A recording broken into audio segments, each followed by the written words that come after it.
Méditation du 7 juillet, Dachau. Car en vérité, contre ton saint serviteur Jésus, à qui tu as donné l'onction, Hérode et Ponce Pilate se sont ligués dans cette ville avec les nations et avec les peuples d'Israël pour faire tout ce que ta main et ton conseil avaient déterminé d'avance. Et maintenant, Seigneur, sois attentif à leurs menaces et donne à tes serviteurs d'annoncer ta parole en toute assurance. Acte 4, versets 27 à 29. Dachau n'est pas le premier nom qui vient à l'esprit quand on parle de l'Holocauste. C'est Auschwitz. Mais Dachau a été le premier camp de concentration nazi à fonctionner et aussi celui qui a servi de modèle pour ceux qui allaient suivre.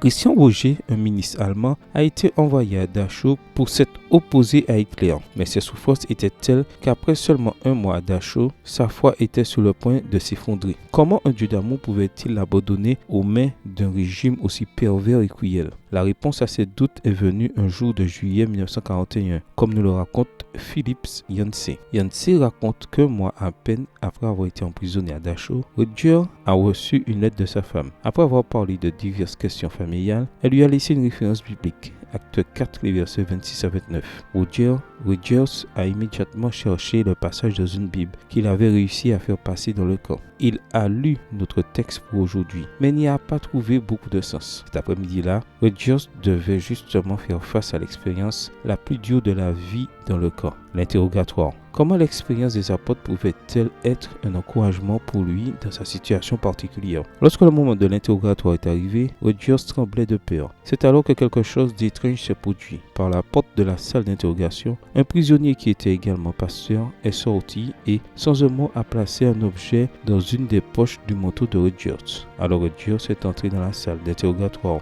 et, à sa grande surprise, tout s'est bien passé. Mais une fois revenu au baraquement, il a sorti l'objet de sa poche. C'était une boîte d'allumettes avec à l'intérieur un petit morceau de papier. Sur ce papier était écrite une référence biblique. Acte 4, versets 26 à 29. C'est pas possible, a-t-il pensé. Il est impossible que cet étranger ait lu la lettre de mon épouse. Il n'y avait qu'une seule explication. Dieu ne l'avait pas abandonné. Et c'était tout ce dont Rutgers avait besoin pour sa foi pendant les 4 années suivantes. Dieu ne m'a pas sauvé, a-t-il dit. Et il ne m'a pas soulagé. Et il n'a pas soulagé mes souffrances non plus. Il m'a simplement assuré qu'il était vivant et qu'il était avec moi. Quelle pensée puissante pour commencer cette journée. Dieu est vivant et il est avec moi. Que demander de plus? Prière. Mon Dieu, je veux commencer cette journée en te remerciant parce que tu es un Dieu vivant et parce que, quoi qu'il arrive, tu seras toujours à mes côtés. Bonne journée à vous et que le Seigneur vous bénisse.